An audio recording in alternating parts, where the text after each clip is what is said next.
السلام عليكم ورحمة الله وبركاته. طبعا حديثنا اليوم عن مباراة الهلال وبدر اتلتيكو.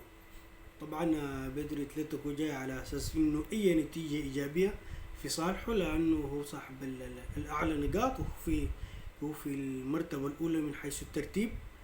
على اساس انه الكورة خارج ملعبه حيلعب يعني باكتر حذر وباكتر تكتل على اساس انه يطلع بنتيجة ايجابية. اما الهلال هو الفريق اللي كان مطالب بالهجوم والمطالب بالثلاثة نقاط، لأنه باعتبار الكورة في ملعبه، وإن كانت في ليبيا يعني الكورة باعتباره في ملعبه، و- ويلعب على أساس إنه يتحصل على الثلاثة نقاط يعني للتحسن في الترتيب، أو يعني إتاحة الفرصة إلى حظوظه في التأهل بالنسبة للمرحلة القادمة. ولكن الهلال اليوم طبعا يعني أداؤه كان يعني أداء متوسط، يعني ما أداء يعني كان فعال للنهاية، ولا حتى المهاجمين ما كانوا فعالين.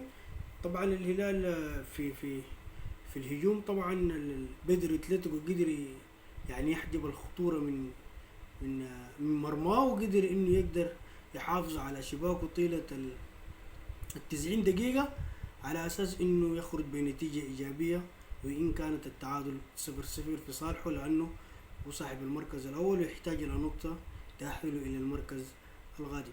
أما بالنسبة للهلال، الهلال يعني لعب كرة دفاعية كويسة، وفي الوسط كذلك كان كويس، ولكن في الهجوم كان غير فعال. في الهجوم غير فعال لأنه بدر اتلتيكو قدر يلعب بدفاع متقدم.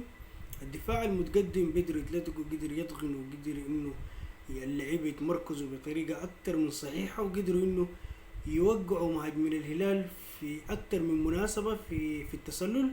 طبعا ده ينحسب إلى مدافعين بيترو اتلتيكو ولا المدرب بتاعهم، لأنه قدر إنه يعرف خطورة الهلال وين، ولعب لهم بدفاع متقدم على أساس إنه يقدر يوقعهم في التسلل، واستفاد من النقطة دي خاصة في الشوط الثاني. يعني في الشوط الثاني الهلال يعني أغلبية المهاجمين إذا كان محمد عبد الرحمن أو بعد دخول ياسر مزمل كلهم وقعوا في خانة التسلل، وده يديك دليل إنه المدرب قدر يلعب على نقاط قوة الهلال، وقدر إنه يستفيد من الدفاع المتقدم على أساس إنه يعني يوقع لعيبة الهلال في التسلل. ولكن الهلال يحتاج إلى لاعب صانع لعب خاصة في الوسط، على أساس إنه يكسر حاجز التكتلات الدفاعية، أو يكسر يعني استغلال الدفاع المتقدم بالنسبة لبدر اتلتيكو. ده ما كان موجود في الهلال. وكذلك بالنسبة للعيبة الأجنحة أو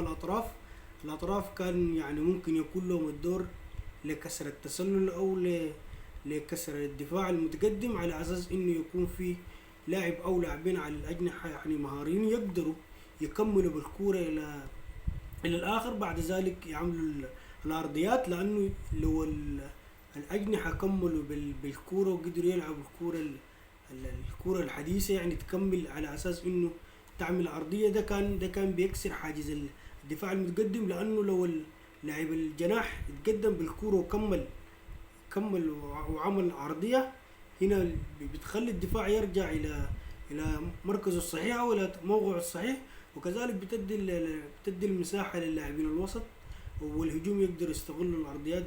كمان عندنا لعيبة في الوسط في الهجوم يعني كويسين في مرحلة الأرضيات دي، بيقدروا يستغلوها استغلال كويس، إذا كان محمد عبد الرحمن أو بوجبا أو أبو عاقلة بيقدروا يعني يتعاملوا مع الأرضيات بطريقة أكتر من ممتازة. ولكن ده ما شفناه في مباراة اليوم، وكان بدر اتلتيكو أكتر تنظيما، وكان يعني أكتر أكتر فاعلية، وكان أكتر يعني صبرا على النتيجة الإيجابية، واستحق بصراحة النتيجة الإيجابية.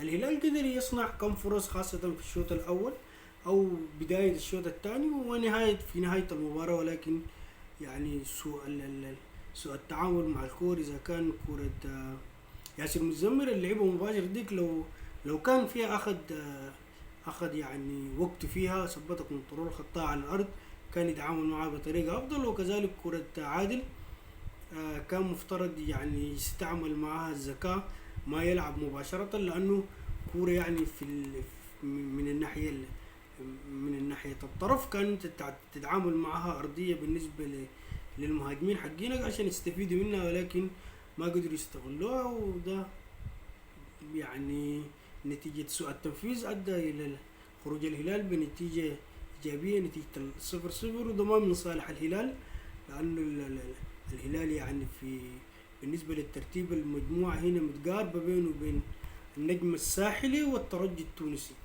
طبعا الهلال كده لعب الخمس مباريات، الخمس مباريات طالع منها بخمسة نقاط، وبتر اتلتيكو طلع بتسع نقاط. طبعا بتر اتلتيكو تأهل مباشرة. أما اليوم بيلعب النجم الساحلي والترجي التونسي. طبعا الترجي عنده خمسة نقاط اليوم، إذا غلب بيعمل 8 نقاط، والنجم الساحلي عنده 4 نقاط، إذا غلب بيعمل 7 نقاط. وده ما من صالح الهلال. لو كورة اليوم دي انتهت بالتعادل بين الترجي والنجم الساحلي، الهلال تكون عنده يعني ممكن حافز على أساس إنه يغلب في المباراة الجاية، على أساس إنه يتأهل. ولكن ده مرهون على مباراة الترجي والنجم الساحلي اليوم. طبعا نتمنى التوفيق للهلال، ولكن الهلال بصراحة بعد المعسكر اللي عمله في السعودية والإعداد والتجهيز وكل المباريات اللي غلب فيها خارج خارج ملعبه في السعودية بتاعت الإعداد دي، ادتنا دافع على أساس إنه الهلال جاهز، والهلال يقدر يتخطى بيترو اتلتيكو على أساس إنه يعني يتقدم خطوة بالنسبة للترتيب ويكون هو الأوفر حظا. ولكن اليوم كان الهلال ما في يوم.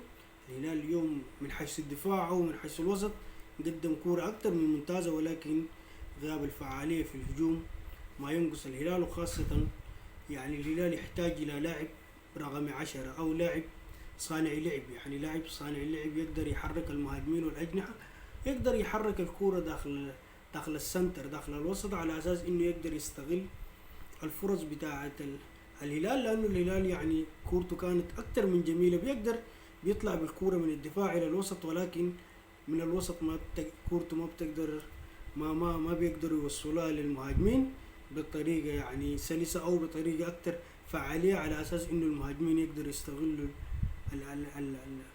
الكورة أو يقدروا يسجلوا الأجوان. طبعا دي لازم المدرب يشتغل عليها، خاصة إذا كان فريق بتسعى للألقاب. لازم يكون عندك الحس التهديف، أو يكون عندك يعني المهاجم الهداف أو اللعيبة الهدافين، على أساس إنه أنت تتحصل على الثلاثة نقاط، على أساس إنه يعني تهدد خصم مرمى الخصم، على أساس إنه الخصوم يخافوا منك يعني، أو تقدر يعني تستحق التأهل بجدارة. لازم تحرز الأهداف، وده ما فقد الهلال بصراحة. الهلال يفتقد للأهداف، لذلك الهلال مركزه غير مطمن، وكورته طبعا يعني جميلة من حيث الدفاع والوسط، ولكن غير فعالة من حيث الهجوم. الهلال إذا كان دار يصلح من ترتيب المركز بتاعه، أو إذا كان دار يحسن من التقدم بالنسبة للمراكز، أو بالنسبة للهلال في أفريقيا، لازم يتعامل مع الهجوم وصناع اللعب بطريقة أكتر من ممتازة، ويحاولوا يسجلوا لاعب رقم 10 صانع اللعب يقدر يسد الفراغ في الوسط بتاع الهلال. لأنه الهلال من حيث الدفاع والوسط يعني بيقدر من حيث الارتكاز، يعني ارتداد الكرة واستخلاص الكرة، عندهم اللعيبة اللي بيقدروا يستخلصوا الكرة يستردوا الكرة. ولكن اللاعب الفعال اللي بيصنع الفارق رقم 10 يقدر يحرك المهاجمين ويحرك الأطراف، إذا كان من الناحية اليمين أو من الناحية الشمال أو في العمق، يقدر هو يعمل المهارة المطلوبة للاعب الوسط. يقدر ممكن لاعب وسط يكون متعدد المراكز، يعني بيعرف يخرج بالكورة، وبيعرف كمان عنده الحس التهديفي، بيقدر يعني يصنع وبيقدر يسجل من خارج منطقة الجزاء. ده ما يفتقده الهلال، خاصة يعني بتلعب في الكرة الأفريقية. الكرة الأفريقية تحسنت يعني أكتر من أول، بقت لمساتها أكتر وضوحا، لأنه اليوم بترو اتلتيكو ده بدفاعه المتقدم ده، إذا كان في صانع لعب حريف وذكي وعنده خبرة، بيقدر يضرب المدافعين ده بباص بيني، ممكن يقدر يستغله محمد عبد الرحمن أو ياسر مزمل على أساس إنه يسجل منه جون. ولكن ده ما غاب عن الهلال، خاصة في الشوط الثاني. الهلال كان يحتاج إلى صانع لعب أو لاعب رقم 10 يقدر يحرك المجموعة ويقدر يصنع الفارق، وده ما افتقدناه في الهلال. نتمنى للهلال التوفيق في المباراة القادمة، ونتمنى من الهلال إنه يقدر يسجل لنا لاعب وسط فعال، على أساس إنه يخدم المجموعة. ده ما يخص الهلال وبترو أتلتيكو. والسلام عليكم ورحمة الله وبركاته.